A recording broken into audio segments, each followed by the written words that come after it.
사랑하는 자들아, 내가 새 계명을 너희에게 쓰는 것이 아니라 너희가 처음부터 가진 옛 계명이니 이 옛 계명은 너희가 들은 바 말씀이거니와 다시 내가 너희에게 새 계명을 쓰노니 그에게와 너희에게도 참된 것이라. 이는 어둠이 지나가고 참빛이 벌써 비침이니라. 빛 가운데 있다 하면서 그 형제를 미워하는 자는 지금까지 어둠에 있는 자요, 그의 형제를 사랑하는 자는 빛 가운데 거하여 자기 속에 거리낌이 없으나 그의 형제를 미워하는 자는 어둠에 있고 또 어둠에 행하며 갈 곳을 알지 못하나니 이는 그 어둠이 그의 눈을 멀게 하였습니다. 자녀들아, 내가 너희에게 쓰는 것은 너희 죄가 그의 이름으로 말미암아 사함을 받았으며, 아비들아, 내가 너희에게 쓰는 것은 너희가 태초부터 계신 이를 알았으며, 청년들아, 내가 너희에게 쓰는 것은 너희가 악한 자를 이기었음이라.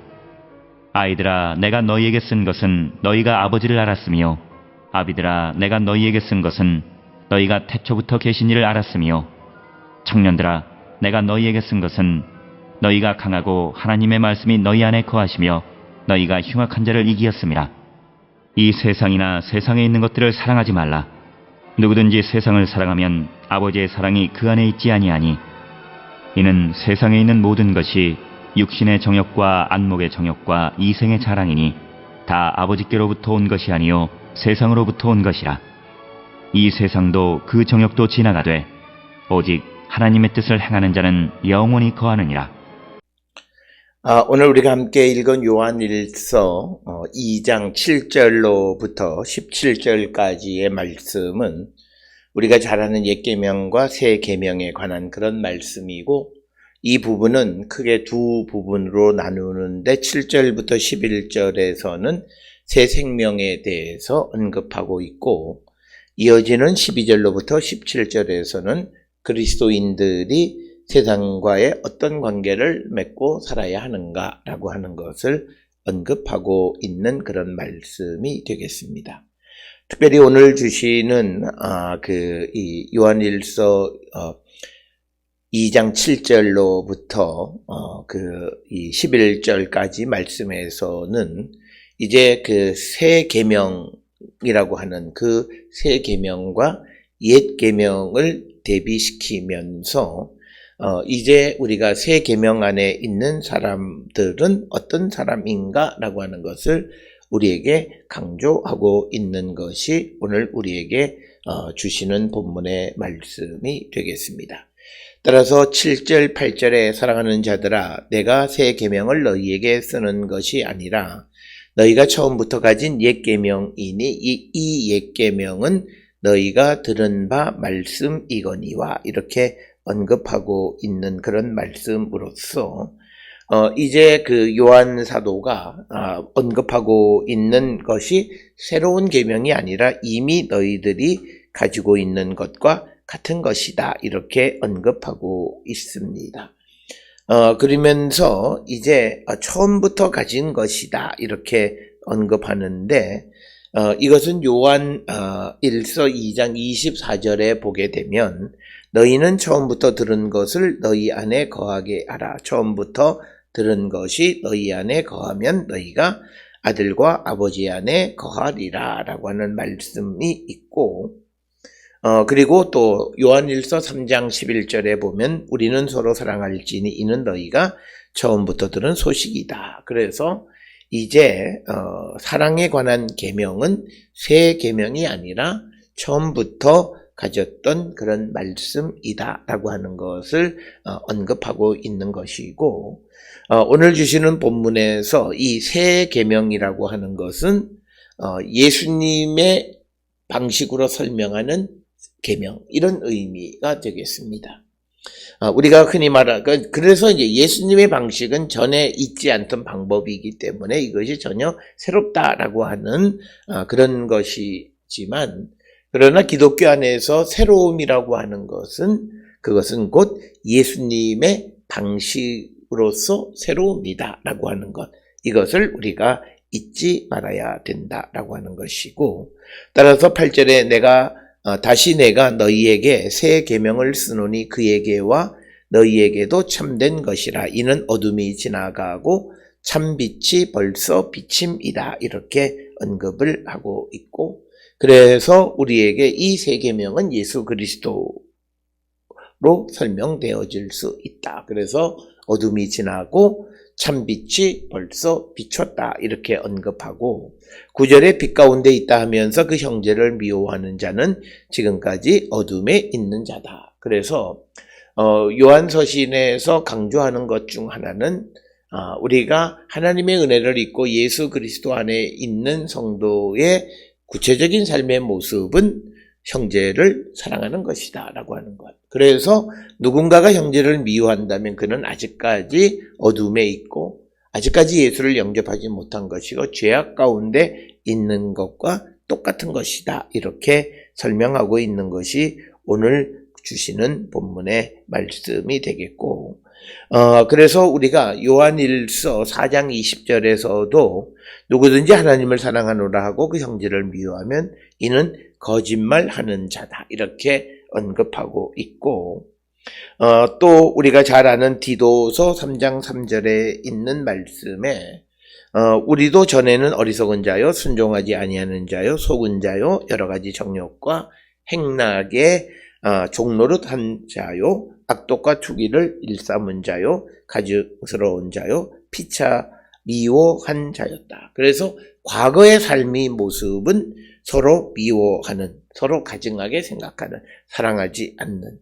그래서 9절에서도 형제를 미워하는 자는 자기 속에 그는 아직까지 옛사람에 속한 자다 이렇게 언급하고 있고 특히 10절에서는 반대로 그의 형제를 사랑하는 자는 빛 가운데에 거하여 자기 속에 꺼리낌이 없다 이렇게 이야기합니다. 그래서 오늘 주시는 본문의 말씀에서 꺼리낌이 없다라고 하는 것은 요한 복음 11장 10절에 밤에 다니면 빛이 그 사람 안에 없는 고로 실족한다 이렇게 이야기하는데 그가 형제를 사랑함으로 그 안에 어둠이 없기 때문에 그는 실족할 일이 없다라고 하는 것입니다. 그래서 오늘 우리가 읽은 말씀의 7절로부터 11절까지에서 강조하는 것은 형제에 대한 사랑, 서로 사랑하라라고 하는, 그래서 사랑하지 아니하는 자는 어둠에 있는 자이다라고 하는 겁니다. 그래서 더 나가서 11절의 설명이 그의 형제를 미워하는 자는 어둠에 있고 또 어둠에 행하며 갈 곳을 알지 못하나니 이는 그 어둠이 그의 눈을 멀게 하였습니다. 이렇게 분명하게 언급하고 있는 말씀이 되겠습니다. 따라서 오늘 주시는 7절로 11절의 말씀을 통해서 우리의 삶을 이 말씀의 거울로 비추어 보아서 내가 형제를 사랑하는가라고 하는 것. 그래서 복음이 복잡하지가 않아요. 내게서 형제 사랑의 열매가 없으면 나는 어둠 가운데 있는 자이고 형제를 사랑하면 빛 가운데 있는 자이다 라고 하는 것. 이것은 변함없는 진리의 말씀이고 이것을 통해서 우리 자신을 성찰해 보는 자들이 되어야 한다라고 하는 것입니다. 이어지는 12절부터 이제 17절까지에서 이제 우리가 이 세상 속에서 어떤 모습으로 살아가야 하는가라고 하는 것인데 그 가운데 가장 중요한 것 중 하나는 우리가 구원의 확신을 가지고 있어야 한다라고 하는 겁니다. 특별히 12절에 자녀들아 내가 너희에게 쓰는 것은 너희 죄가 그의 이름으로 말미암아 사함을 받았음이요. 그래서 예수 그리스도로 말미암아 죄 사함을 받았다라고 하는 것입니다. 그래서 예수의 이름의 능력은 우리의 죄를 사해 주는 것이다 라고 하는 것을 우리에게 강조하고 있는 것이고 이어지는 말씀의 아비들아 내가 너희에게 쓰는 것은 너희가 태초부터 계신 이를 알았으며 청년들아 내가 너희에게 쓰는 것은 너희가 악한 자를 이기었음이다 라고 하는 것. 그러면서 이제 아이들아 내가 너희에게 쓴 것은 너희가 아버지를 알았으며 아비들아 내가 너희에게 쓴 것은 너희가 태초부터 계신 이를 알았으며 청년들아 내가 너희에게 쓴 것은 너희가 강하고 하나님의 말씀이 너희 안에 거하시며 너희가 흉악한 자를 이기었음이라 라고 하는 것이죠. 그래서 12절, 13절, 14절에서 자녀, 아비, 청년 모든 사람들이 그 하나님을 알고 말씀이 그들 안에 있어서 그들이 세상을 이기는 자가 되어졌다. 그래서 요한 사도는 자녀들, 아비들, 아이들에게 말씀을 건네는데 그 말씀은 모든 회중에게 주시는 말씀이다라고 하는 것과 같은 것이고 그 말씀의 핵심은 너희의 죄가 사함을 받았다. 처음부터 계신 분을 알았고 그분은 예수 그리스도시다라고 하는 거죠. 그래서 그 예수 그리스도를 통해서 우리가 죄사함을 받았다라고 하는 것을 강조하는 것이 12절로 14절의 말씀이 되겠고 이제 15절에서 우리에게 주시는 말씀은 그리스도와 세상의 관계가 적대적 관계이다라고 하는 것입니다. 그래서 그리스도인들은 세상을 사랑할 수가 없다라고 하는 거예요. 왜냐하면 세상은 거짓 예언자, 즉 반그리스도인들이 설치는 곳이기 때문이다라고 하는 겁니다. 그래서 우리가 예수 그리스도 안에서 우리가 세상을 이기는 것, 예수가 세상을 이긴 것처럼 우리도 반드시 세상을 이기는 자가 되어야 한다. 세상의 종로로 타는 자가 되어서는 안 된다라고 하는 말씀이 15절로 17절의 말씀입니다.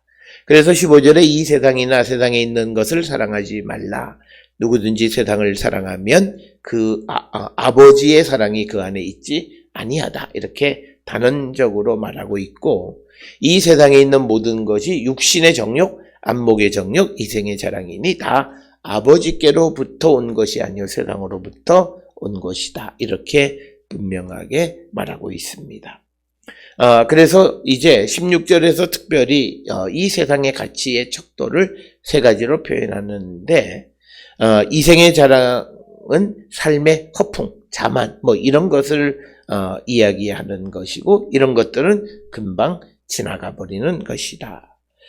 그리고 이생의 자랑의 가장 큰 핵심은 그것은 생활을 자랑하는, 즉 물질을 자랑하는 것과 같은 것. 그래서 이런 삶은 허영적이고 교만한 삶이다라고 하는 것을 우리에게 가르쳐주는, 이런 것들을 사랑하면 안 된다라고 하는 것을 우리에게 분명하게 말씀하고 있고, 그래서 17절에 이 세상도 그 정욕도 지나가되 오직 하나님의 뜻을 행하는 자는 영원히 거하느니라. 그래서 우리가 하나님의 뜻 안에서 영원한 삶을 살아가는 자가 되어야 함을 강조하는 말씀이 되겠습니다. 오늘 주시는 본문을 통해서 우리가 예수 그리스도 안에 있는 자로서 서로 사랑하는 자, 그리고 세상을 사랑하지 아니하고 세상을 이기는 거룩한 성도가 되어야 함을 강조합니다. 이 말씀을 통해 우리의 삶을 성찰하고 나는 어떤 모습인가를 성찰하고 회개에 합당한 열매를 맺는 우리 모두가 될 수 있기를 주의 이름으로 축원합니다.